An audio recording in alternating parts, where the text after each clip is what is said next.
തൃശൂർ അതിരൂപതയുടെ 138ാം വാർഷികാഘോഷം ഈ മാസം 20-ന് കണ്ടശങ്കടവ് ഫൊറോന പള്ളിയിൽ സംഘടിപ്പിക്കുമെന്ന് ഫൊറോന പള്ളി വികാരി father Raphael Aakkamattathil, general convener father Soly Thattil, നടത്തുകൈക്കാരൻ ബൈജു ജോർജ് എന്നിവർ വാർത്താസമ്മേളനത്തിൽ അറിയിച്ചു. 222 ഇടവകയിൽ നിന്നായി വൈദികർ, സന്യസ്തർ, വൈദിക വിദ്യാർത്ഥികൾ, കൈക്കാരന്മാർ, വിശ്വാസ പരിശീലന പ്രധാന അധ്യാപകർ, പ്രതിനിധിയോഗം സെക്രട്ടറിമാർ, കൗൺസിൽ അംഗങ്ങൾ, കുടുംബ കൂട്ടായ്മ കൺവീനർമാർ, ഏകോപന സമിതി പ്രസിഡന്റുമാർ അടക്കം 3000-ഓളം പേർ പങ്കെടുക്കും.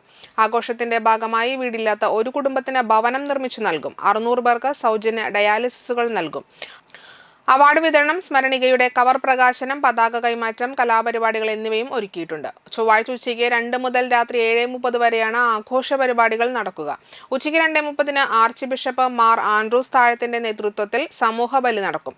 Kerala veterinary animal science university vice chancellor doctor KS Anil മുഖ്യപ്രഭാഷണം നടത്തും.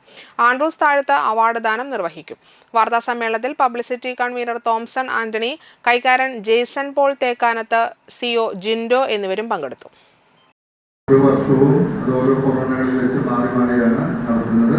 കഴിഞ്ഞ വർഷം കോട്ടേക്കാട് കൊറോണ പള്ളിയിൽ വെച്ചായിരുന്നു.